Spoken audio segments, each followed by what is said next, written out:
श्री गणेशाय नमः। श्री प्रभु रामचंद्राय नमः।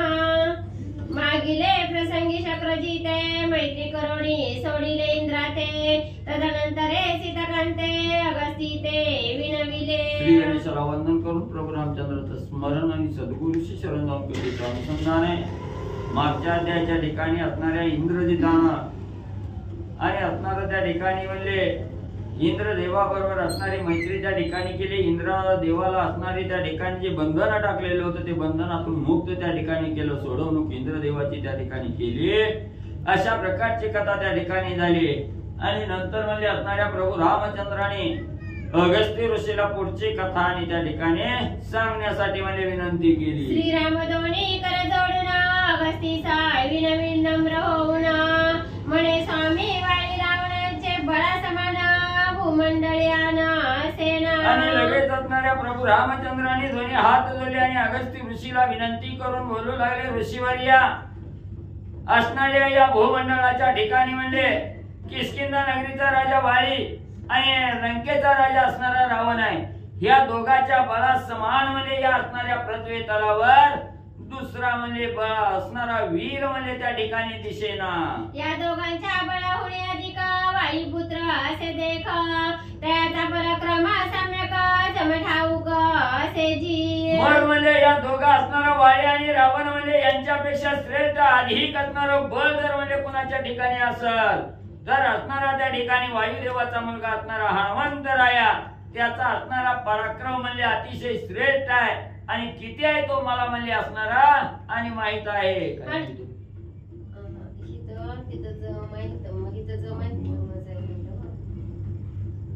हनुमंताच्या प्रसादे करुणा प्राप्त लंका सीता लक्ष्मणा येणे सुग्रीवेचे सख्य जाना गणित बळा पैयाचे। मग त्या ठिकाणी असणाऱ्या हनुमंताच्या अंगी बळ म्हणजे अगाध त्या ठिकाणी आहे म्हणजे त्या ठिकाणी आणि हनुमंताच्या असणाऱ्या म्हणजे त्या ठिकाणी कृपेने म्हणजे असणारी ही लंका म्हणजे असणाऱ्या हनुमंतामुळेच म्हणजे त्या ठिकाणी आपल्याला प्राप्त झालेली आहे।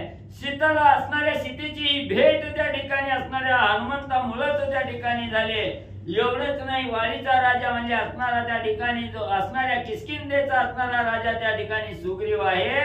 त्या सुग्रीवाबरोबर मी सख्य म्हणजे असणाऱ्या हनुमंतामुळेच म्हणजे त्या ठिकाणी झालं। शुद्धी सदाता सहित वानरेसी समुद्र देखोनी कपी चिंता तुरवानसी दोषत योजनेने पराक्रमेसी उतरोनी लंका पावला। मग म्हणजे असणारा ज्या वेळेस सीतामाऊलीची शुद्धी करत असताना 400 कोसाचा असणारा समुद्र त्या ठिकाणी आडवा आला ना असणाऱ्या सर्व वानराला चिंता लागले।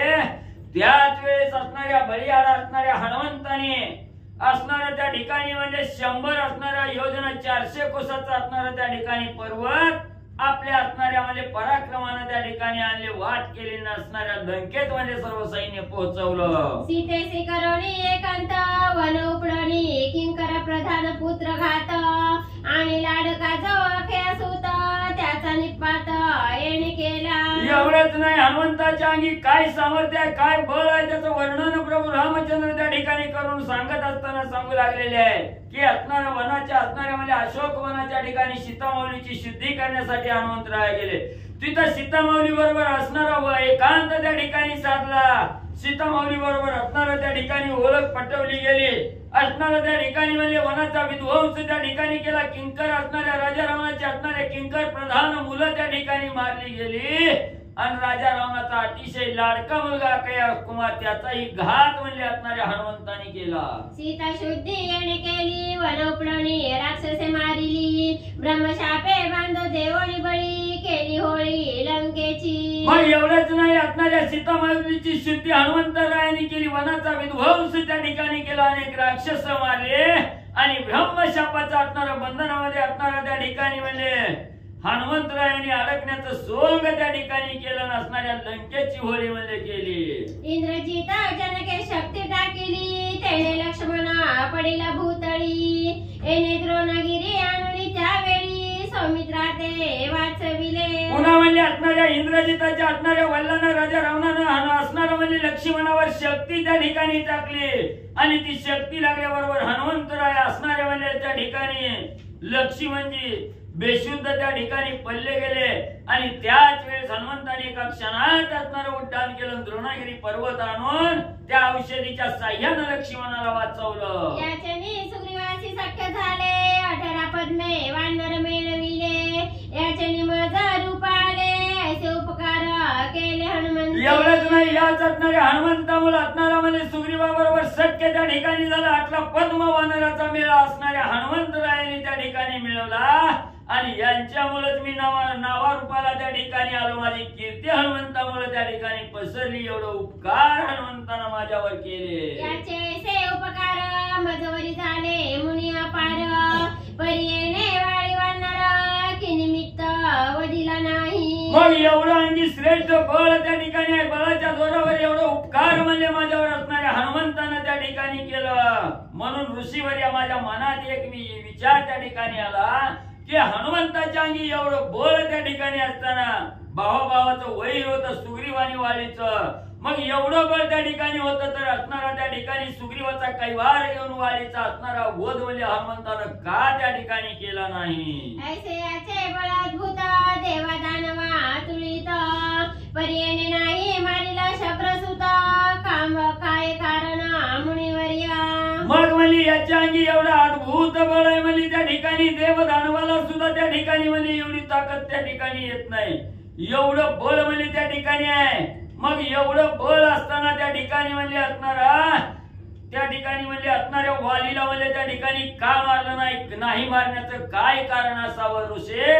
म्हणून प्रभू रामचंद्राने अगस्ती ऋषीला प्रश्न केला. ऐशी आशंका माझ्या चित्ती वसत आहे गा मुनी अगस्ती, सुग्रीवा कार्यासे मारुती काही नाही प्रवर्तला. म्हणून म्हणले माझ्या मनात एक विचार त्या ठिकाणी आला की अगस्ती ऋषीवर्या म्हणले एवढं असणारं बळ हनुमंताच्या अंगी आहे म्हणले त्या ठिकाणी. मग सुग्रीवाच्या असणारं कार्य साधण्यासाठी हनुमंतरायाने म्हणले त्या ठिकाणी असणाऱ्या वालीचा अंत का त्या ठिकाणी केला नाही अशी शंका म्हणले माझ्या मनात आली. ऐसे श्रीरामाचे उत्तर ऐकोनी अगस्ती चतुर, काय बोलिला ते सविस्तर, श्रोती सादर ऐकीचे. मग एवढा प्रश्न असणाऱ्या प्रभू रामचंद्राने अगस्ती ऋषीला विचारला गेला. अगस्ती ऋषीने ऐकलं गेलं आणि आपल्या चातुर्याच्या जोरावर असणारे अगस्ती ऋषी प्रभू रामचंद्राला काय बोलले गेले श्रोते मंडळी सावध होऊन ऐका. अगस्ती म्हणे श्री रघुपती बाळपणी याची अद्भुत ख्याती, ते मी सांगेन तुझ प्रती अद्भुत शक्ती हनुमंता. मग अगस्ती ऋषी म्हणू लागले हे प्रभू रामचंद्र या असणाऱ्या हनुमंतानं जन्मल्याबरोबर बाळपणी असताना एक नवलाची ख्याती त्या ठिकाणी केली. काय अंगात असणारी शक्ती आहे हनुमंताच्या सांगतो म्हणजे सावध ऐका. ब्रह्मचर्याची अति कोमठी हनुमंतासा गर्भ कासोटी, अंजनी माता न देखे दृष्टी, काराम जगत जेठी देखेल. मग त्या ठिकाणी असणाऱ्या हनुमंताला जन्मजात असणारी म्हणजे त्या ठिकाणी गर्भ कासोटी होती, ब्रह्म कासोटी त्या ठिकाणी होती. स्वतः असणाऱ्या हनुमंताच्या असणाऱ्या लिंगाचं दर्शन आई असणारी अंजनी माता तिलाही त्या ठिकाणी होत नव्हतं. म्हणून आईने सांगितलं गेलं हनुमंताला असणारा त्या ठिकाणी जो म्हणले असणारी जन्म गर्भ कासोटी आहे, ही गर्भ कासोटी कोण ओळखेल तर असणारा जगाचा जेठी असणारा त्या ठिकाणी जगाचा करता करविता असणारा प्रभू रामचंद्रच म्हणले त्या ठिकाणी ओळखेल. हनुमंताचे लिंग दर्शन मुख्य माता न देखे जाण, मग इतर देखो शके कवन, ब्रह्मचारी पूर्ण वायू कुमार.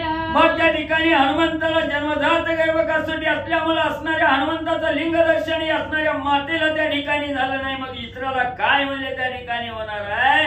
जन्मजात असणारा वायूचा मुलगा असणारा हनुमंतराय हा पूर्ण ब्रह्मचारी म्हणजे त्या ठिकाणी आहे. मन पुसे बाळ भावे, माते म्या अक्षुदेशी काय खावे, आरत फळ जे देखावे ते बक्षावे म्हणे माता.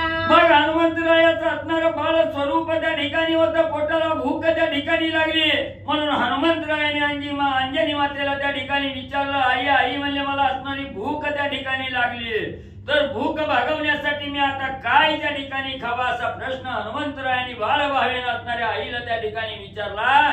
आईनं सांगितलं जे बाबा असणार लाल भरत फळ दिसतंय त्याचं भक्षण म्हणजे करावं. सूर्योदयान होता तेथ तेजनी जोणी हनुमंत, अंजनी गेली वनात फळे त्वरित आणवया. मग आणखी म्हणजे असणारा सूर्य म्हणजे त्या ठिकाणी उगवलेला नव्हता. सूर्य उगवायच्या अगोदर असणारे हनुमंतरायाला असणारं खाली म्हणजे त्या ठिकाणी झोपवलं गेलं.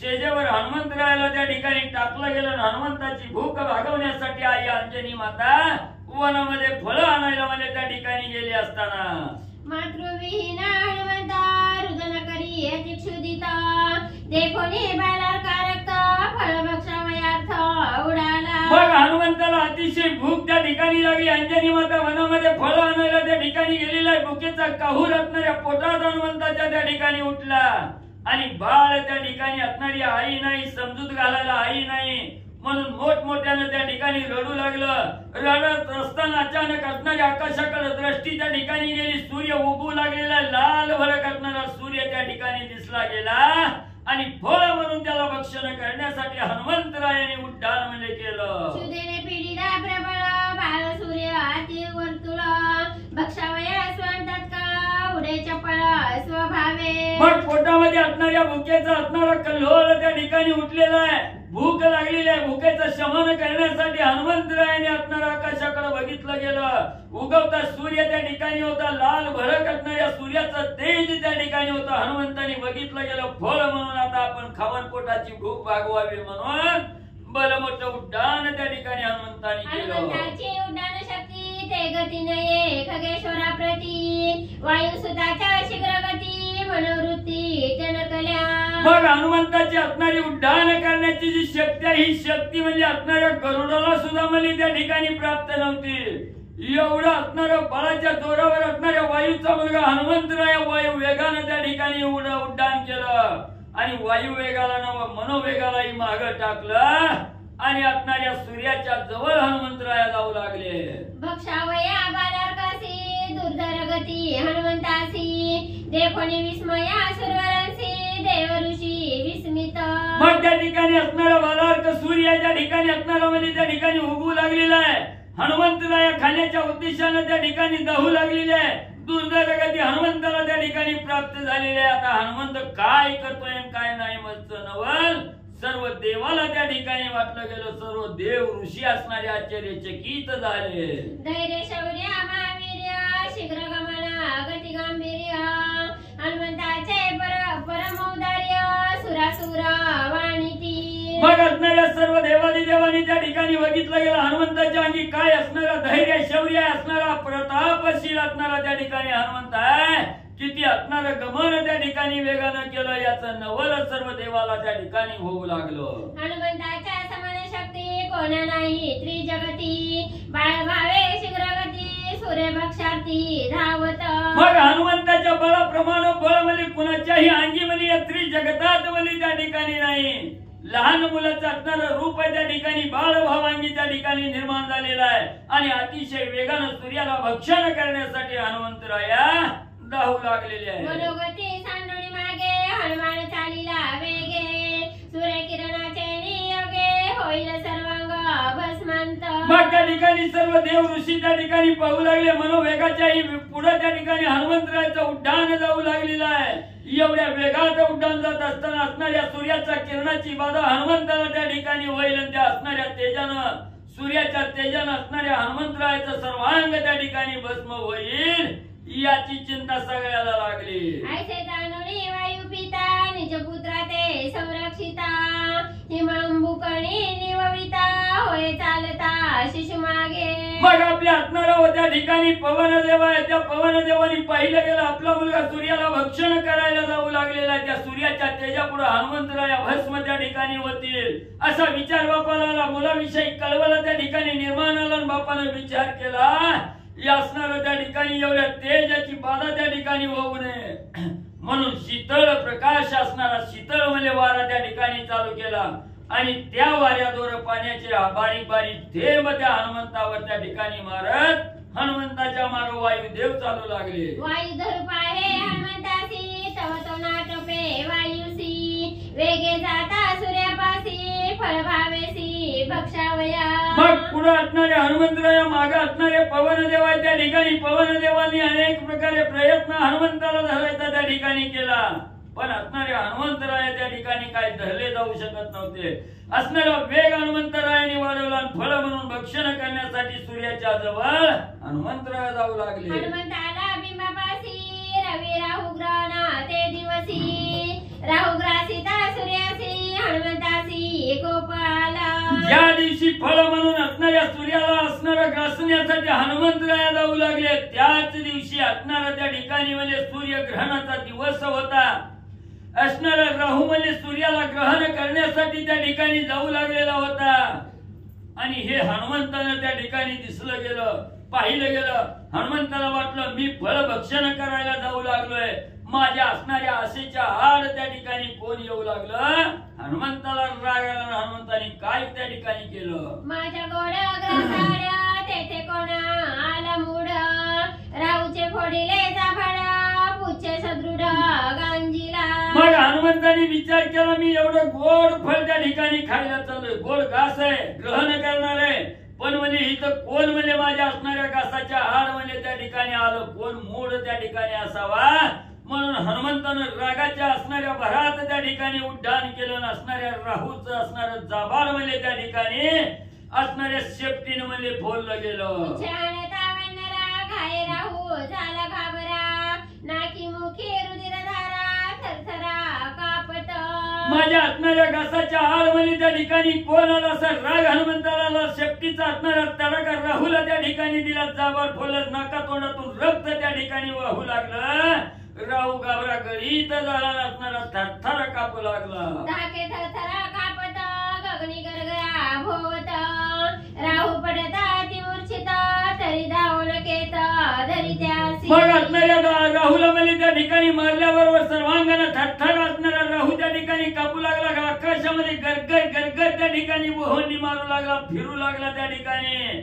आणि असणारा राहू मूर्छित पडणार.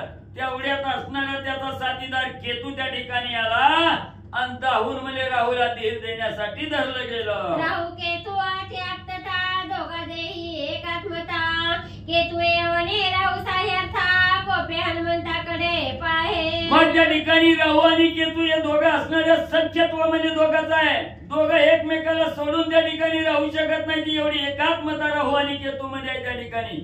केतू राहूच्या साह्यासाठी धावत त्या ठिकाणी आले आणि हनुमंतानं पाहिलं गेलं. असणाऱ्या हनुमंताकडे असणाऱ्या म्हणजे केतून त्या ठिकाणी पाहिलं गेलं. अतिशय रागानं हनुमंताला बघू लागले. गोप राहू देखोनी दृष्टी रागे हनुमान हानी मुष्टी दोघा पळता पाय पोटी बोंब उठी ग्रह चक्री. मग असणारा राहू म्हणजे रागानं आपल्याकडे त्या ठिकाणी बघतो काय म्हणून हनुमंताने बघितलं गेलं. डोळं वाटारून बघायचं नाही मला. आताची मूठ हनुमंताने वळवली आणि पुन्हा म्हणजे असणाऱ्या हाताचा तडाखा म्हणजे त्या ठिकाणी दिला. तेव्हा आता खरं काय म्हणजे राहूचं केतूचं त्या ठिकाणी आता जगत नाही ती त्या ठिकाणी. म्हणून असणाऱ्या त्या ठिकाणी ग्रह चक्रामध्ये असणारा कोलाहल त्या ठिकाणी माजला गेला.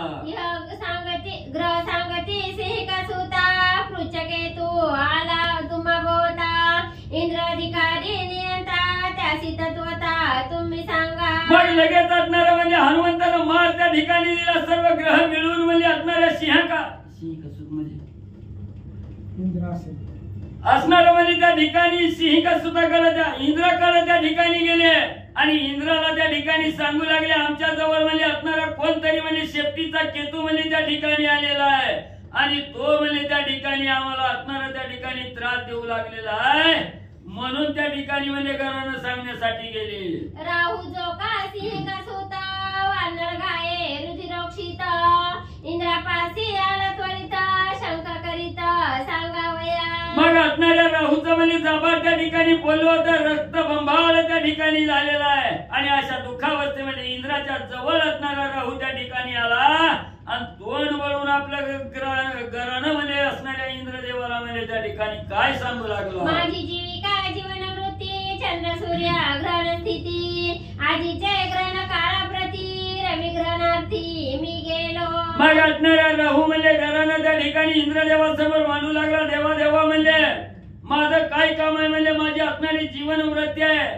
कशी आहे म्हणजे असणाऱ्या सूर्याला ग्रहण म्हणजे त्या ठिकाणी करायचं, चंद्राला ग्रहण करायचं ही माझा नित्य कार्यक्रम म्हणजे त्या ठिकाणी आहे. आजचा दिवस असणाऱ्या सूर्याला ग्रहण करण्याचा त्या ठिकाणी होता. म्हणून मी सूर्यग्रहणासाठी आणि म्हणजे त्या ठिकाणी गेलो असताना तेव्हा माझा कोणी बळवंत पुच्छ राहू एवढी तेथ घाय करोनी रुधिरोक्षित धाडिलो येथ बोंबेसी. मग सूर्याचं ग्रहण करायला जात असताना तिथं म्हणजे एक असणारा अतिशय बलवान बलिष्ठ असणारा म्हणजे शेपटीचा राहू म्हणजे त्या ठिकाणी आला आणि मला म्हणजे त्या ठिकाणी ग्रास करत असताना मला म्हणजे प्रतिकार त्या ठिकाणी केला आणि शेपटीचा तडाखा देऊन म्हणजे मला त्या ठिकाणी मारलं गेलं. मी रक्ताच्या तारोळ्यात त्या ठिकाणी पडलो म्हणून तुम्हाला सांगण्यासाठी म्हणजे इथं आलो. तू नियता देवाधिदेव माझा न देखता अन्य हो. तुवा झाडीला पुच्छराव देणे मज पाहो गांजीले. म्हणून म्हणजे असणारे इंद्रदेवा म्हणजे तुम्ही असणारे सर्व म्हणजे नियंता त्या ठिकाणी आहात. माझा काय अन्याय म्हणजे त्या ठिकाणी बघितला म्हणून म्हणजे मला त्रास देण्यासाठी तुम्ही असणाऱ्या शेपटीचा राहू म्हणजे त्या ठिकाणी पाठवला आणि मला म्हणजे त्याला म्हणजे त्रास द्यायला त्या ठिकाणी सांगितलं गेलं म्हणून इंद्रदेवाला राहू बोलू लागला. का म्हणून म्हणजे माझ्यावर असणारं संकट त्या ठिकाणी तुम्ही सोडलं. शेखी मज हे न सांगतात वाकरणी केली गुप्त घाता. म्या काय करावे आता मज तत्वता तू सांगे. म्हणून म्हणजे शेवटी म्हणजे असणारं माझ्याच्यानं साही त्या ठिकाणी झालं नाही म्हणून म्हणजे मला न सांगता म्हणजे तुम्ही असणारी ही गुपित गाव म्हणजे माझ्यावर त्या ठिकाणी का घातला गेला. आता मी काय करावं कशी असणारी सोडवणूक त्या ठिकाणी करावे म्हणून म्हणजे तुमच्या जवळ म्हणजे त्या ठिकाणी सांगण्यासाठी आलो. उच्च राहू एवढी तेथ सूर्याकडीला समस्त माझा दो करू धावे घात आलो रणत सांगावया. मग तो असणारा पुच्छ राहू म्हणजे त्या ठिकाणी शेपटीचा राहू त्या ठिकाणी धावत आला असणाऱ्या सूर्याला आकुळ त्या ठिकाणी लागला आणि आकड्यानं गेला माझ्यावर राग त्या ठिकाणी धरला माझाच असणारा घात करण्यासाठी माझ्या मागे धावला. तेव्हा म्हणजे इंद्रदेवा मी रडत रडत म्हणजे तुमच्याकडे गाणं सांगायला आलो. कोणी राहूचा वचनार्थ इंद्रादी देवा झाले विस्मित. ग्रह चक्रात म्हणती हे विपरीत करता येते तो कोण. मग असणाऱ्या राहूचं ग्रहण इंद्रदेवानी त्या ठिकाणी पाहिलं गेलं. सर्व इंद्रदेवा सहित सर्व 33 कोटी देव आश्चर्यचकित झाले आणि म्हणू लागले या असणाऱ्या ग्रह गणात म्हणजे त्या ठिकाणी कोण असणारा शेपटीचा राहू त्या ठिकाणी आला असावा. याला पाठविणारा करता करविता कोण आहे म्हणजे त्या ठिकाणी असं विपरीत का त्या ठिकाणी झालं. कोणी केला नवरा हो त्याची निर्दळावया पहाहो. घेऊनी सुरसेना समुदाव इंद्र स्वयंमेव पयाला. मग इंद्रदेवानी विचार केला मी तर म्हणजे कुणाला त्या ठिकाणी पाठविलं नाही. कुणी हा असणारा म्हणजे शेपटीचा राहू त्या ठिकाणी म्हणजे पाठवला गेला आणि कुणी राहूचं निर्दलन करण्यासाठी आलं म्हणून म्हणजे असणाऱ्या इंद्रदेवानी सगळी सेना त्या ठिकाणी आपलं देवगण सज्ज केलं आणि म्हणजे कसला शेपटीचा राहू आहे बघायला म्हणजे धावू लागले. इंद्रे राहू पुढे करुणा नवा राहू दाखवी म्हणून जेणे तुझा गांजीले पूर्ण त्याचे निर्दलन करीन मी. गेल्याबरोबर असणाऱ्या इंद्रदेवानी राहूला सांगितलं बाबा तू पुढे हो म्हणजे तुझ्या ओळखीचा आहे म्हणजे कोण नवर राहून कसला आलेला आहे ती दाखव मला. ज्यानं म्हणजे तुला त्रासून सोडलंय त्याचं असणारं दर्शन म्हणजे आम्हाला घरी आताच्या हातामध्ये त्याचं निर्दलन करतो. दाखविता हनुमंतासी थरथर कंपा सुटला राहूसी दडवणी ऐरावतीचे पाठीसी धावी इंद्रासी दुरोणी. मग सर्व देवा सहित गणासहित इंद्रदेवाला घेऊन म्हणजे राहू त्या ठिकाणी आला. राहून असणाऱ्या त्या ठिकाणी ऐरावती नावाचा हत्तीच्या पाठीमागे त्या ठिकाणी राहिला. आडबाजूला बसून बोटानं हात करून हनुमंताला म्हणजे असणारा म्हणजे राहू त्या ठिकाणी दाखवू लागला. एकीकडे हनुमंता धावला रवी ग्रासावया सुक्षुदित तेने सूर्य चढे कापत अति अनर्थ ओढवला. इकडे असणाऱ्या हनुमंतरायाला असणाऱ्या त्या ठिकाणी म्हणजे फळ आहे म्हणून असणारं म्हणजे ग्रासन करण्यासाठी असणाऱ्या सूर्याच्या दिशेने त्या ठिकाणी धावू लागला. सूर्याला सुद्धा असणारी भीती त्या ठिकाणी वाटू लागली. काहीतरी आपल्यावर आज अनर्थ त्या ठिकाणी होऊ लागला. सूर्य सुद्धा चिंतातूर झाला. दिनमाना सांडोळी नभापथा पहोनला हे सविता निवारू न शके हनुमंता त्या कंता पावला. मग त्या ठिकाणी असणाऱ्या सूर्याला सुद्धा वाटला गेला असणारा दिवस आहे दिवसा आपला असणारा दिनक्रम त्या ठिकाणी करायचा म्हणून म्हणजे त्या ठिकाणी असणारा म्हणजे ही दिनक्रम करायचा सोडला गेला. असणाऱ्या हनुमंताला भिवून म्हणजे असणारा सूर्य सुद्धा म्हणजे त्या ठिकाणी घाबरू लागलेला आहे. असणाऱ्या हनुमंतापासून निवारण म्हणजे करावं असं सुद्धा त्या ठिकाणी सूर्याला येणा गेलं. अतिशय त्रासदायक अवस्था सूर्याची झाली. त्याची संधी इंद्रापासी वानर दे कोणी राहुसी लागे निर्दळावया त्यासी अत्यावेशी धावला. मग आता म्हणजे असणारा म्हणजे हनुमंतराय या सूर्याच्या समोर गेल्याबरोबर काही राहत नाही त्या ठिकाणी. त्याच्या अगोदर त्याचा कटाव करावा ही असणारी संधी इंद्रदेवानी त्या ठिकाणी साधली गेली. असणाऱ्या हनुमंताला त्या ठिकाणी पाहिलं गेलं. असणाऱ्या हनुमंताने राहुला त्या ठिकाणी पाहिलं. मला त्या ठिकाणी माघारी आला म्हणून त्याचा घात करण्यासाठी हनुमंतराय आवेशानं जाऊ लागले. मोदक क्षुदिताच्या आहारासी राहू उडवला विवसी धरून इंद्रजिताच्या बळासी माझ्या ग्रासाची घेऊ आला. मग हनुमंताने विचार केला मी असणारा भुकेलाय काहीतरी अन्न खाण्यासाठी त्या ठिकाणी जाऊ लागलो. पण ही माझ्या असणाऱ्या घासा आड म्हणजे त्या ठिकाणी ही विवशी म्हणजे त्या ठिकाणी कोण आली म्हणून म्हणजे त्या ठिकाणी इंद्रदेवाच्या बळाच्या जोरावर म्हणजे माझ्या बरोबर म्हणजे मला त्या ठिकाणी युद्ध करण्यासाठी आला म्हणून याचा काटाच काढतो म्हणून हनुमंतराय आवेशानं राहूवर जाऊ लागले. कैसे बोलोनी हनुमंत सूर्यग्रासासी सांडोणी मात राहूचा करू धावे घात एरुबो भात इंद्रासी. मग असं असणाऱ्या हनुमंताने आता राहूचं बघतोच म्हणजे राहूला सोडित नाही. इकडे म्हणजे असणाऱ्या सूर्याचा घास घ्यायचा त्या ठिकाणी हनुमंतरायांनी विचार सोडला गेला. हनुमंत असणाऱ्या म्हणजे त्या ठिकाणी राहूला मारण्यासाठी हा राहूच्या मागा त्या ठिकाणी धावू लागलं. तेव्हा असणारा राहू म्हणजे त्या ठिकाणी तोंडावर हानीत बोंबलत म्हणजे इंद्राजवळ धावत त्या ठिकाणी गेला. राहू पळे इंद्राकडे तव हनुमंताची उडी पडे एरुवती आक्रोश रडे इंद्रा पुढे सांगत. मग राहू म्हणजे स्व बचाव करण्यासाठी इंद्राजवळ त्या ठिकाणी म्हणजे पळू लागला. त्याच वेळेत तिथं म्हणजे जाण्याच्या अगोदर हनुमंताची उडी त्या ठिकाणी पडली गेली. उडी पडल्याबरोबर असणारा दमछाक राहू त्या ठिकाणी झाला. मोठमोठ्यानं वाचवा वाचवा म्हणून इंद्रदेव पुढे ओरडू लागला. राहू म्हणे माते मर्दित इंद्र इंद्र नामे आक्रंदत वाढणारे पुरविला अंत आरंभळत आक्रोशे. मग एवढा म्हणजे असणारा म्हणजे राहूचा पिच्छा हनुमंतरायांनी त्या ठिकाणी पुरवला गेला. राहू इंद्रदेव वाचवा म्हणून म्हणजे त्या ठिकाणी मोठमोठ्यानं वरडत होता. मोठमोठ्यानं आक्रोश आणि राहू त्या ठिकाणी करत होता. ऐकोणी राहूचा कांत इंद्रना भिकार देत भियो नको धरी पुरुषार्थ याचा घात मी करीन. भीतीनं एवढा ज्या वेळेस इंद्रदेवाचा दाहो राहू त्या ठिकाणी करू लागला. इंद्रदेवाने ऐकलं गेलं. इंद्रदेव इकडूनच आरडू लागले ए बाबा राहू भिहू नको म्हणजे जरा असणारा धीर धर असणारा पुरुषार्थ म्हणजे त्या ठिकाणी अंगी धर. मी आता म्हणजे त्याचा असणारा घात त्या ठिकाणी करतो पण तू धीर सोडू नको.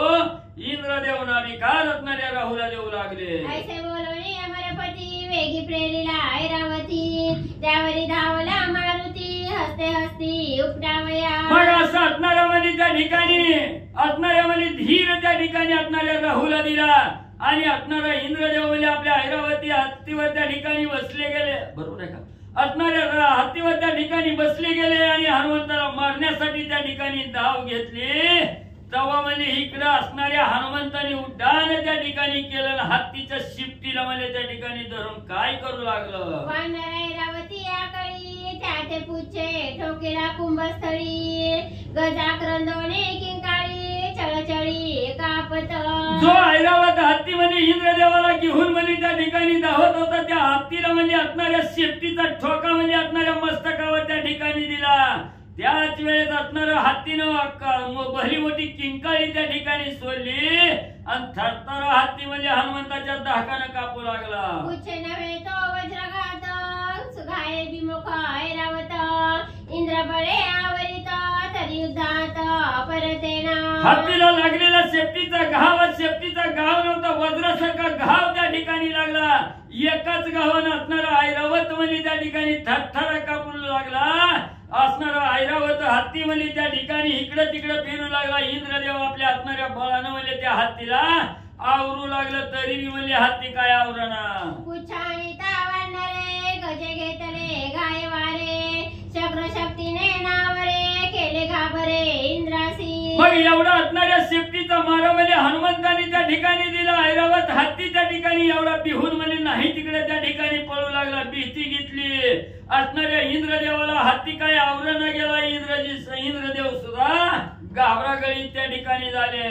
इंद्रदेवा माझी बळी करिता हनुमंताची कळी वानरे मुकुट पाडीला तळी झोटी मोकळी सुटली. मग त्या ठिकाणी असणारा इंद्र म्हणजे असणाऱ्या हनुमंतांनी त्या ठिकाणी गांजून सोडला. असणारा यम म्हणजे इंद्रदेवाच्या कैवारासाठी त्या ठिकाणी धावले.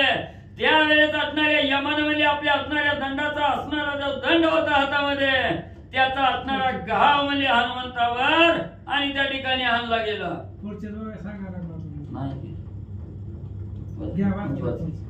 इंद्रदेवा माझी बळी करीत वाच.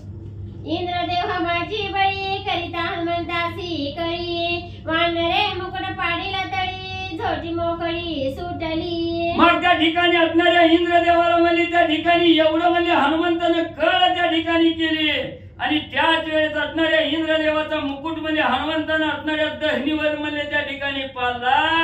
सगळी केस म्हणजे इंद्राची म्हणजे त्या ठिकाणी मोकळी पडली. मुकुट घ्यावया आपणासी बाळ भावे न कळे त्यासी इंद्र केला कासाविशी मरुदगणेसी मर्दुनी. मग म्हणजे इंद्रदेवाचा मुकुट असणाऱ्या जमिनीवर त्या ठिकाणी पडला. तो मुकुट घेऊन त्या ठिकाणी जावा म्हणून हनुमंतानं म्हणजे त्या ठिकाणी आपल्या असणाऱ्या बाळ भावेनं असणारी कळ करण्यासाठी त्या ठिकाणी केला. इंद्रदेवाला कासावीस त्या ठिकाणी झालं. सगळ्या गणाचाही असणारा त्रास म्हणजे हनुमंताने दिला. इंद्र गांजीला कपिंद्रे यमधाविन्नला कैवारे दंडेहानी सद्वरे केले वानरे विपरीत. मग ज्या वेळेस असणाऱ्या इंद्रदेवाला म्हणजे असणाऱ्या कासावीस म्हणजे असणाऱ्या हनुमंताने त्या ठिकाणी केलं तेव्हा असणारा इंद्रदेवाच्या मदतीला यम म्हणजे त्या ठिकाणी धावून आला.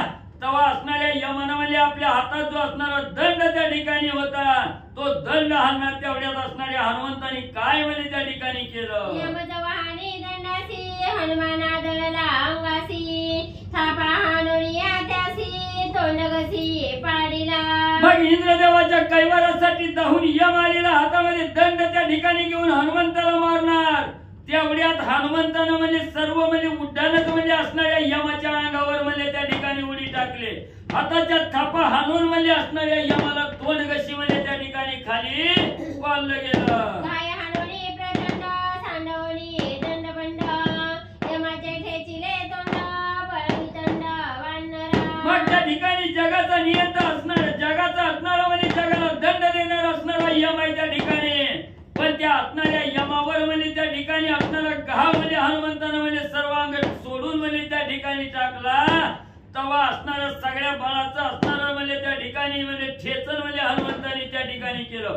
यमाचं तोंड त्या ठिकाणी ठेचलं गेलं आणि सगळ्या बळाचा विदंड असणाऱ्या हनुमंताने त्या ठिकाणी त्रासून म्हणजे यमाला सोडलं. यमे गांजिले जगासी हनुमंते गांजिले तयासी गाय मिळविला धुळीसी उठावयासी बळ नाही. जगाला दंड करणारा असा यम आहे पण त्या यमाला हनुमंतानं म्हणजे त्या ठिकाणी गांजून सोडलं. धुळीला म्हणजे असणारा यम त्या ठिकाणी मिळवला. खाली पडलेल्या यमाला उठायला सुद्धा म्हणजे अवसर राहिले नाही. यम गांजिला दारुणा भेडे पळाला वरुण कुबेर घाली लोटांगण चरणा शरण कपिराज. मग एवढा हनुमंतानं यमाला त्या ठिकाणी गांजून सोडलं. यमाची दुर्दशा हनुमंतानं केली हे असणाऱ्या वरुण देवानी बघितलं. वरुण देव म्हणजे आता पुढे जाण्यात उपयोग नाही. भीती घेतली माघारी पळून गेले. असणाऱ्या कुबेरजींनी बघितलं हनुमंताला साष्टांग लोटांगण घातलं. शरण शरण हनुमंता म्हणले. हनुमंते दक्षिणी सुरवर सैन्य केली भंगाणी अवघ्या केली दानदाणी महापळणी देवांसी. मग या अर्ध क्षणामध्ये हनुमंतरायांनी सर्व असणाऱ्या देवगणाची असणारी भांगाणी केली. सगळ्याला त्रासून त्या ठिकाणी सोडलं. सगळ्याची दान म्हणजे हनुमंतांनी त्या ठिकाणी उठवली. सगळे देव हनुमंताचं बळ बघून पळून म्हणजे त्या ठिकाणी जाऊ लागले. हनुमंताच्या वेगापुढे आम्ही पळावे कोणीकडे एरा मागे रुदळे जीवासाकडे देवांसी. देवाला एवढं साकडे त्या ठिकाणी पडलं गेलं की हनुमंताच्या असणाऱ्या म्हणजे वेगापुढे आपला वेग म्हणजे त्या ठिकाणी म्हणजे शिल्लक आहे. आता म्हणजे कसं हनुमंतापासून वाचावं कुणीकडे पळावं म्हणून म्हणजे सगळी देव म्हणजे त्या ठिकाणी एकमेकाच्या आड राहून आणि पडू लागले. देव संकटात त्या ठिकाणी पडले. सगळं झोपटावया इंद्रासी ऐरावता धोरणी पुच्छासी वानरे भोवंडीला आकाशी सदैव ऋषी गजबजले. मग आता हनुमंताला हवी त्या ठिकाणी आला. जो इंद्र म्हणजे मला असणारा मारण्यासाठी आलेला त्या इंद्राला बघतो. म्हणून हनुमंतांनी असणाऱ्या म्हणजे जो ऐरावत म्हणजे त्या ठिकाणी होता, त्या ऐरावताच्या असणाऱ्या शेपटीला धरलं, गरगरा आकाशात त्या ठिकाणी म्हणजे इंद्रासहित म्हणजे ऐरावत त्या ठिकाणी फिरवू लागला. तेव्हा सगळी ऋषी मंडळी त्या ठिकाणी म्हणजे आता काय होतंय म्हणून त्या ठिकाणी म्हणजे भीतीनं गजबजली गेली. हनुमंते देखून या दृष्टी इंद्रा पडिला सृष्टी, जगी एकची बंब उठी महाहटी वानर. मग त्या ठिकाणी असणार सगळ्या जगात एकच भूम उठली. हनुमंत आता हट्टाला म्हणजे त्या ठिकाणी पेटलेला आहे. महाहट्टी असणारा इंद्र आहे, असणारा हनुमंत आहे म्हणजे त्या ठिकाणी आता इंद्राला म्हणजे मारल्याशिवाय राहत नाही म्हणून सगळी असणारी त्या ठिकाणी कालवा करू लागली. लघु लागवे सुरपती वज्रे हाणीतला मारुती, घाव लागला हनुमंता प्रती पडे लक्षिती मूर्छित. मग त्या ठिकाणी पुन्हा म्हणजे असणाऱ्या इंद्रदेवाला म्हणजे त्या ठिकाणी रागाला त्याने असणारं लाघावं त्या ठिकाणी केलं. आपल्या हातामध्ये असणारं वज्र म्हणजे हनुमंताच्या असणाऱ्या म्हणजे तोंडावर त्या ठिकाणी लागलं, हाणलं गेलं. असणाऱ्या वज्राचा घाव लागल्याबरोबर हनुमंतराय असणाऱ्या धरणीवर मूर्छित होऊन म्हणजे त्या ठिकाणी पडले. मेरू शिखरा पठारात हनुमान पडिला मूर्छित, वायू पिता एवढी त्वरित निज सूत उचलिला. मग इंद्रदेवाच्या असणाऱ्या वज्राचा घाव हनुमंताला त्या ठिकाणी लागला गेला. मेरू शिखराच्या असणाऱ्या पठारावर म्हणजे हनुमंतराय मूर्छित होऊन त्या ठिकाणी पडले गेले. पवन देवाला कळलं गेलं, पवन देवाने पाहिलं गेलं. मुलाच्या असणाऱ्या कळवळामुळे असणारे वायुदेव धावत त्या ठिकाणी आले आणि मुलाला उचलून म्हणजे घेतलं. सुजिता माझी आता नेसी इंद्रे हाणोनी वज्रासी, मूर्छित पाडिले भूमीसी वायू मानसी क्षोभला. मग त्या ठिकाणी वायुदेवाने विचार केला, माझा मुलगा म्हणजे असणारा भुकेला त्या ठिकाणी होता, पोटात भूक त्या ठिकाणी लागली म्हणून म्हणजे भुकेसाठी माझा मुलगा म्हणजे त्या ठिकाणी बळ जात होता. या इंद्रदेवाने वज्र हाणून म्हणजे माझ्या असणाऱ्या पोराला त्या ठिकाणी मूर्छित पाडलं म्हणून वायुदेवाला राग त्या ठिकाणी आला. वायू क्षोभला संपूर्ण आकर्षिला जगाचा प्राण, ब्रह्मादिका संकटपूर्ण ऋषीभूत गण तळमळती. म्हणून असणाऱ्या बाळाच्या कळवळ्यासाठी वायुदेवाला राग त्या ठिकाणी आला आणि रागाच्या भरात मला आता कुणाला त्या ठिकाणी ठेवीत नाही म्हणून असणारी सर्व म्हणजे वायुदेवाने हवा त्या ठिकाणी बंद केली. सर्व जगाचा असणारा प्राण आकर्षित त्या ठिकाणी केला. ब्रह्मदेवासहित म्हणजे सगळे ऋषी मंडळी देवगण हवा मिळेना म्हणून तळमळ करू लागली. वायू क्षोभळी संरोध अंतरिकेला प्राणरोध, प्राणपाना थेल स्तब्ध अतिविरुद्ध देवांसी. मग असणारे पवनदेव रागाला त्या ठिकाणी गेले. रागाच्या भरात सर्व असणारं प्राणवायूचं रोधन त्या ठिकाणी केलं. श्वास घ्यायचा सोडायचा ही सगळी क्रिया असणारी संपली गेली. सगळे देव त्या ठिकाणी स्तब्ध होऊन बसले गेले. प्राणनिरोधाची स्थिती ठेली भूतांची नित्यगती, कोणा नाही सुख प्राप्ती तळमळ करीती अति दुःखे. मग सगळ्याचा श्वासोच्छ्वास बंद त्या ठिकाणी झाला. सगळ्याची जीव मात्र आहे, भूतगण आहे, ही सगळी म्हणजे दुःखावस्थेत त्या ठिकाणी झाली, तळमळ त्या ठिकाणी करू लागली. यक्ष राक्षस गणगंधर्व सिद्धचारणादी मानव, सत्यलोका एवढी सर्व पितामह वंदिला. मग त्या ठिकाणी असणार म्हणजे हवा बंद झाली. सगळ्याच असणारी पोट त्या ठिकाणी फुगली गेली. श्वास घ्यायला येईना, सोडायला येईना. तेव्हा असणार म्हणजे यक्ष गण गंधर्व किन्नर आहेत, राक्षस आहेत, सिद्धचारण ऋषी आहेत, मानव आहेत, सत्यलोकाच्या ठिकाणी आले आणि तिथं येऊन म्हणजे असणाऱ्या ब्रह्मदेवाला हात जोडून असणारी विनंती करून काय बोलू लागले. एका जनार्दना शरण शरण देवाचा वरला होण, वज्रदेही होईल हनुमान पूर्ण सावधान अवधारा. गावा काका एकनाथ महाराजांनी जनार्दन स्वामीला शरण जाऊन सांगू लागलेले आहेत. सर्व देव असणाऱ्या त्या ठिकाणी ब्रह्मदेवाला असणारं शरण त्या ठिकाणी जाणार आहे आणि असणारं त्या ठिकाणी ब्रह्मदेवाचं वरदान त्या ठिकाणी लादणार आहे. नव असणाऱ्या इंद्रदेवाचंही वरदान म्हणजे असणार आहे, हनुमंताला लादणार आहे. त्या वरदानानं हनुमंतराया वज्रदेही त्या ठिकाणी कसे होतील ही कथा म्हणजे पुढच्या अध्यायाच्या ठिकाणी सावध रीतीनं ऐका. श्री भागवत रामायणे उत्तरकांडे एकाकार ठिकाया हनुमंता प्रथम वर्णन नाम 35 अध्याय. गोडा श्री कृष्ण अर्पण वस्तु पुंडलिका.